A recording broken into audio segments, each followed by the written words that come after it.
Good evening and welcome to ATV from San Jose. I'm Suad Adfour, your host. I would like to start with a couple of announcements. The first announcement I have for St. James Orthodox Church Annual Festival.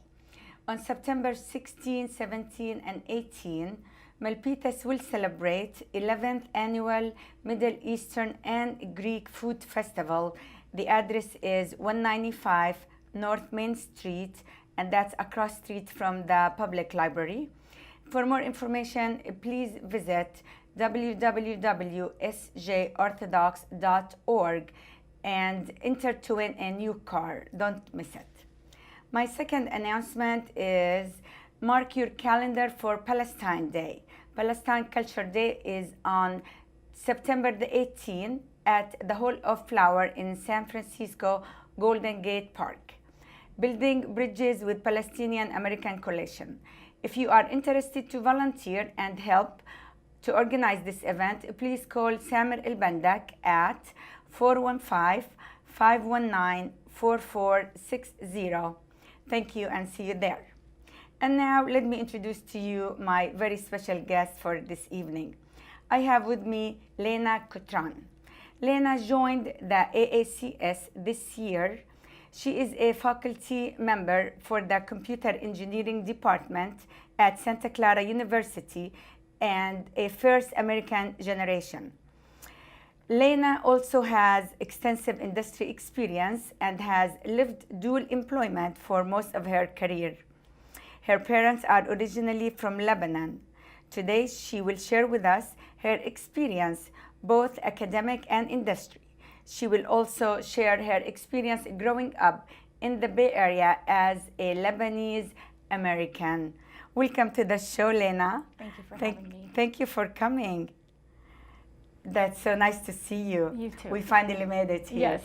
Good. Leyna, I would like to ask you the first question to tell us a little bit about your academic life, and then we'll move into your industrial life and tell us everything you would like us to hear about you, and also a little bit about your childhood. So I did my bachelor's in computer science at Purdue University in Indiana. So I'm originally from the Bay Area, and I moved away for college. I came back to the Bay Area, and I did my master's in software engineering at Santa Clara University. And while I was a student at Santa Clara, I was actually working in industry. So I was a graduate student, and I was a software engineer at a large defense contractor in the Bay Area. After I finished my master's, I moved on to do my PhD at UC Irvine, and I actually commuted for almost 8 years. So I commuted from the Bay Area to Irvine. I attended class. I would fly back and come back to work, and I would go back and go back to school. So same day you would fly back and forth? Yes, I had a really crazy schedule for a long time. Wow, that's a lot. It is, definitely. And at one point, my company actually put me on a project in Los Angeles for a couple of years. So I would fly during the week, attend school, go to work, fly back. So I was doing a lot of travel. And I finally finished my PhD in 2013. Wow, yeah. That's good. That's amazing for a young woman like you, your age. You achieved PhD at early age. Thank you so much. Thank you. Good. That's a lot of hard work. Definitely. It was a lot of travel, but a very interesting experience. And I think the friends I made in graduate school was the best friends that I have. We were all doing our PhD. We all had similar topics, so we really bonded over that. But I continued to work, and finally in 2015, I left industry for a year, and I became a faculty member at Santa Clara University. So I was a full-time lecturer. I had about 5 classes a term. I had both courses in undergraduate and graduate, and I taught mostly in the areas of programming and software engineering, but it was a really good experience to be there for the year. Okay, so you were teaching and you were studying and you were working. Yes. And you were commuting to Irvine, yes. Los Angeles. Yes. And that's all in one time, at all the in same one time. Yeah, varying times throughout the week. So definitely life was very busy. At times I was doing projects for work, other times I was doing research. One of the really nice things, actually, when I was doing my doctorate is that my validation studies, one of them I actually did with my company. And the other validation study I did with my students. So I found a way to sort of bring everything together so that I was, basically taking the lessons I had learned in academia and trying to apply it to what I had done in industry. So I did one of my studies, and then when I started teaching at Santa Clara in 2011, actually my dissertation work, I had turned it into a course, and my students basically used my dissertation work in the classroom, and that became one of my validation studies for my PhD. So it was really nice to kind of be able to put industry into academia and academia into industry with my experience. I really enjoyed that a lot. That is amazing. Thank you. That is amazing. So what was the advantage of dual experience in both academic and industry at the same time? I think there's a very great advantage of having industry experience, maybe even prior to doing a PhD, because for me, my PhD topic was shaped on the work that I was doing at Lead. Because I was able to see real problems, see areas that needed improvement, it kind of shaped what kind of area I wanted to look at in my PhD. And then I got to carry that through all the years that I had worked at and been working on my PhD. So it was good to bridge the two together.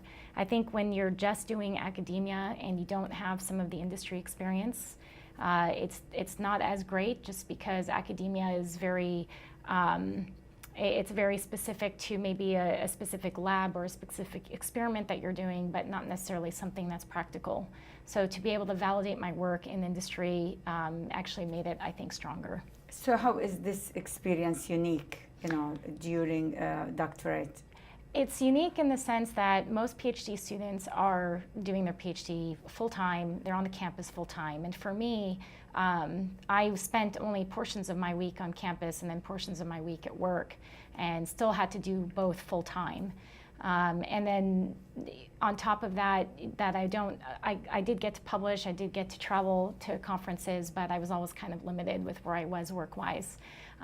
So it was a very interesting experience, I think, to do both. I don't regret it. I would do it again just like that.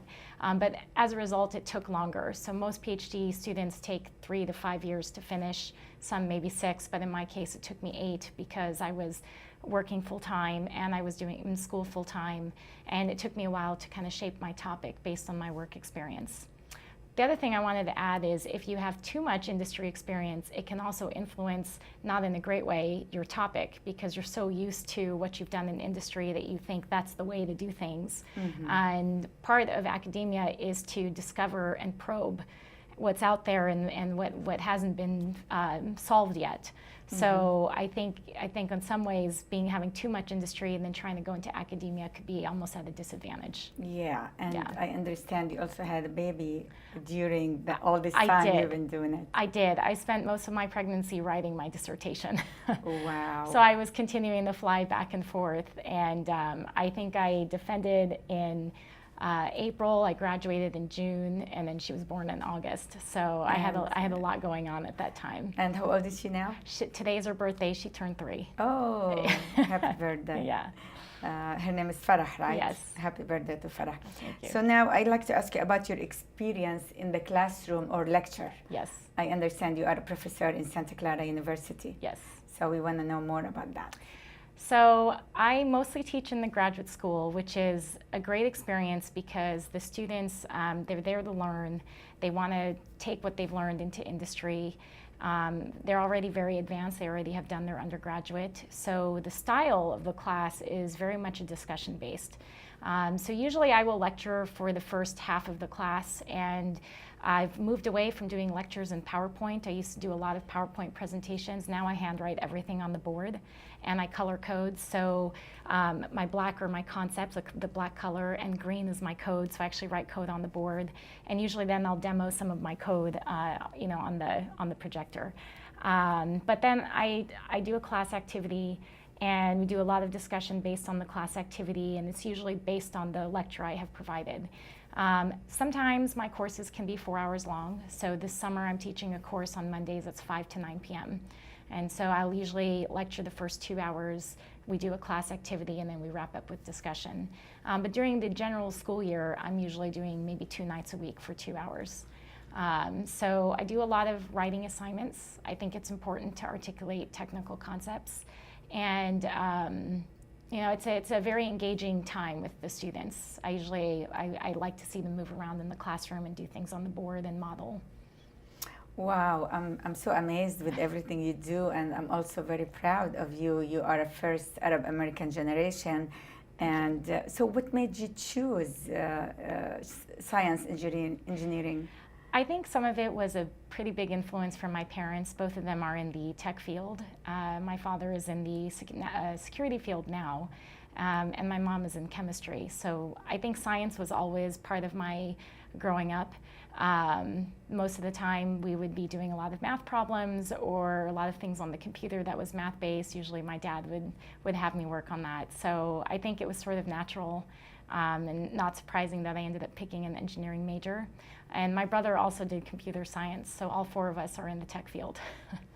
So that's amazing, and I can see that looks like you have high achievers in your family. So was your dad also high achiever? And I know your mom was a teacher. Yeah, she did, I think, when she was in graduate school. So my dad also has a PhD.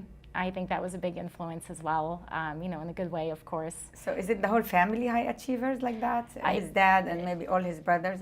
Yes, absolutely. My grandfather, most of my family went to AUB, actually. So wow. Even my grandfather. And my grandfather and my father had a background in civil engineering. Mm-hmm. But my dad came into the computer science and software engineering industry around, I'd say, the late 80s, early 90s. So I grew up around technology, and I grew up around computer type of things.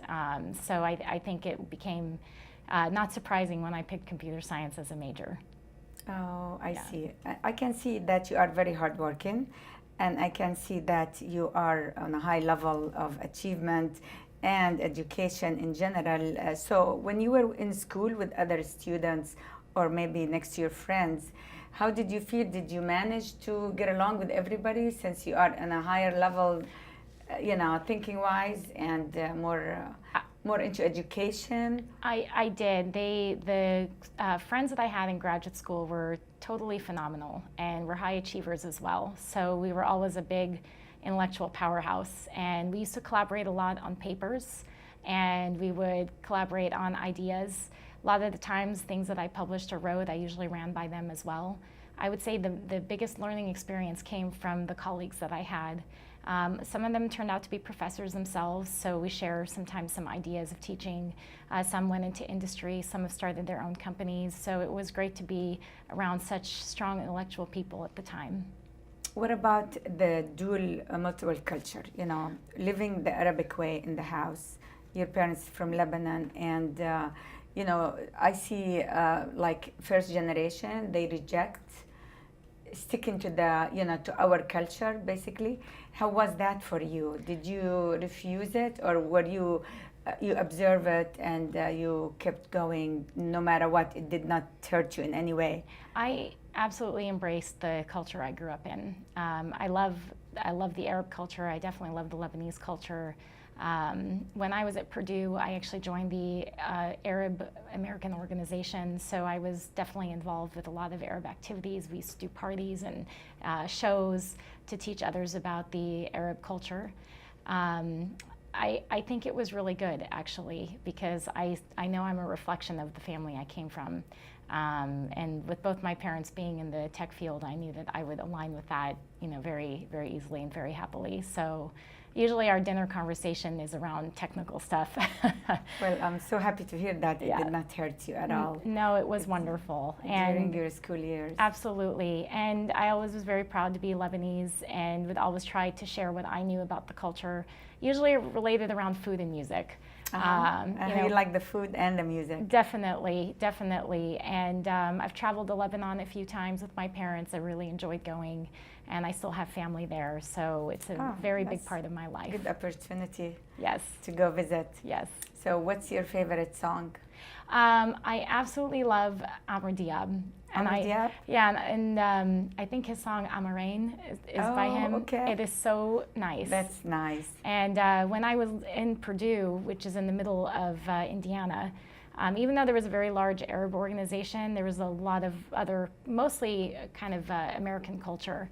But as the Arab organization, we used to try to bring parties and dance shows so that people could become more aware of the Arab culture.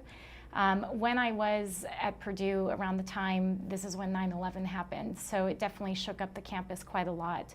But I would say by the end of my college years, I still stayed in the organization and still wanted to raise awareness and good things about the Arab community. Oh, great. Yeah. I heard that you did a project for United Nations as an interpreter. I did. It was for NATO, and I was For a French interpreter for NATO. Okay, so you also speak French? I do. I speak French. Arabic, French, and English. Any Yes. other languages you No, speak? that's Okay. it. Those are the three. Okay, so tell us about your experience with the NATO. It was so fun. My job was to basically translate because one of the primary languages for the NATO organization is both French and I think also maybe it's Belgium. Yes, so it's two primary languages, but I actually was the translator for the French portion. I did everything from checking passports, checking people in, translating some presentations. It was very fun to kind of take a step away from doing some of the technical work and doing something that's a little bit more language-based. I enjoyed that a lot, and I've been trying to keep up with the French, you know, in my everyday life. I try to read some French every day, whether it's on the news or on the web. So it's definitely a big part of I think also being Lebanese, because a lot of Lebanese people do speak French. So how did you learn French? My parents sent me to a French school in Palo Alto when I was a child, and then when I left that system and moved into the American system here, I actually took private lessons in French for a really long time, maybe up till high school. And then I continued in advanced French through high school, and then in college I actually minored in it. I almost did a major in French, but I decided I would have stayed longer, and I wanted to come back home after finishing college. I didn't want to stay an extra year, so I opted to just minor in French, so I kept up with it. That is amazing. So you think it's a good idea to also learn French in this country, even though you grew up in the Bay Area? Yes, I know Spanish is the primary language here, and a lot of schools now are teaching Chinese, but I think knowing French is a very important language. They're still a big part of everyday news, and I think it's a beautiful language as well. Okay. Yeah. So, and I also heard that you went on a trip to Italy. I did. What was that about? So I published a paper in 2011. It was a slim version of my dissertation topic, and the paper got into the IEEE Requirements Engineering Conference. So I traveled with my advisor, and we went to Trento, Italy for a week. And Trento is a small city that's on the border of Italy and Germany, so you can actually see the Alps from Trento. And I got to present my work, which was very exciting.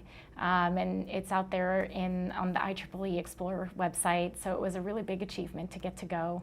Wow. And once the conference was over, I took a few more days and sort of toured around Milan, which is the next major city next to Trento, and I had a great time. I was by myself, but it was a lot of fun. So what other plans coming up for you on the traveling? On the traveling, I hope next year to go to Lebanon. I didn't go this year because I'm teaching a course in the summer, so I hope next year that I'll get to go and visit my family and see everybody again. So I can see that instructor or teaching in your family is very strong, and you taught like 6 courses in a year. Yes, well, yes, and 9 courses in a year. Yeah, so I did about 3 to 5 each term. It kind of depended on the quarter, but yeah, I did 9 in a year. So what's the secret to be like that? Oh, the secret is definitely to manage time. And one of the things I would say about teaching is, you know, in a given quarter, I had maybe about 100 students between all my classes. And so as a professor, you're literally in a relationship with 100 people. And so hearing their needs, and you know, some of them can be really upset about their grades, or some of them can be really overly excited. You know, you just have to manage all these relationships, and you have to manage the relationship that you have in the department with your colleagues, and so it's very complex. But you just kind of take it one day at a time. And on given days, it could be 1 hour at a time, you know, having constant appointments. But it's basically a time management, I think, more than anything. And you still have to find time to class prep. And there are, you know, department service requirements as well. So I did a couple of those this year. So it's just a big aspect of it is mostly time management. Wow, that's Yeah. great. Any complication that Arab American woman faces during her years of education? What did you face? What was it? you went through? I think for me, some of it was, you go into a room, you're with engineers, and you could be the only woman. And then to be the only woman, and then to also be an Arab woman, it's very lovely, actually, to be in a position like this. And I've met a few in my life, other Arab engineers, and, they're brilliant and smart. And so it's nice to have that kind of difference in the room. So I think there's both the aspect of being a woman, there's an aspect of being Arab, but I just own it. I just say this is who I am, and there's a big cultural aspect that comes with me as well. Wow, yeah. That's amazing. And as a young mom and a young professional, what advice do you give to anybody your age, somebody who is Arab American, first generation, and they are going through what you're going through right now, dealing with family and profession, and manage to handle everything properly? What is the secret for that? I think there's two things. I think one is to always speak your mind and say where you're at, how you feel about things and, what you need. And then I think the second is always remember that, your family is support. And as long as you have that support, you can perform and do anything at any job. And I think I definitely have both. I have a family who's supportive, a family who definitely, encourages me to do the kind of work that I do. They're very happy and very proud of me, which of course feels great. And they're supportive of my dreams and my achievements in life and what I want to accomplish. So speaking your mind, definitely, and then always seeking the support, I think, are the two big things that would be my advice. That makes a lot of sense. Yeah. What about advice to the parents who have teenagers as a first generation and they're going through confusion? What do you tell these parents? I tell them that in the end, any conflicts that happen at home, whether it's your parents want one thing and you want something else, it's always for the good of you, one way or another. And I always listened to what my parents had to tell me. I thought their advice was always sound. So I think, again, speaking your mind, saying what it is that you need, but being articulate about it is the way to kind of grow and as well to accomplish what you're looking for. And I think from all the parents that I've ever met, young kids who are looking to where are they going to go to college, what are they going to do, all of them want to see their kids happy and they're supportive. So I always try to encourage that for any of the students that I mentor and guide. What do you recommend for all the students to take, when they first graduate from high school to get ready for college? Like leadership classes or something like that? I think a well-rounded course is good. So definitely some liberal arts. I mean, something like theater or music, just something to expand your mind. I always encourage mathematical and engineering courses. Most universities offer very entry-level beginning programming courses, and I think everybody should at least embrace the skill and try to learn a little bit of programming in their life. And there's so many languages that are out there, some that are easier than others, but I think it's good for everybody to at least dabble in it once, in their college career, or at least understand what it really entails. Any other education on your list that you want to try still to achieve in addition to everything you took? The one big thing I'd like to do is I am working on a technical book, and I've been working on one for a while, and I have a working manuscript, and I'm hoping to someday to be able to actually publish that. And it's kind of a tangent a little bit to the dissertation work that I did at UC Irvine. So I would like to get a book out there if I can. That's one of my goals in my life. Oh, wow, that would be amazing. Awesome. Congratulations. Thank you. And good luck to you. Thank you. About the Arab Culture Center in San Jose, we're going to be adding many classes in the fall. Yes. Like ESL and other classes. What do you recommend that we are in need for? What do we need to add? I would love to see a computer science course offered. I would love to see maybe an intro to C or an intro to HTML, that's a web-based language, brought into the community. It would be, I think, very good for people to learn a programming skill. I think at times programming looks pretty intimidating, but once you get the hang of it and practice, it feels really good to compile programs and see some output on the screen. So I would love to see that for our community. And will you be willing to teach it? Absolutely, absolutely. I would be very happy to do a computer science course for the community. That's good. So this is in for our plan. I hope the president and the board of trustees will hear you today and we'll take it into consideration. And this is also good for the people who watch us tonight. They can tell their family and friends and all the students in the family to come and look into it. Yeah. So they can access our website as Arab American Culture Center in the Silicon Valley. Yes. Well, I want to thank you so much for being here today. Thank you. It's so nice to know and be proud of Arab American women who achieve this much high education. Thank you.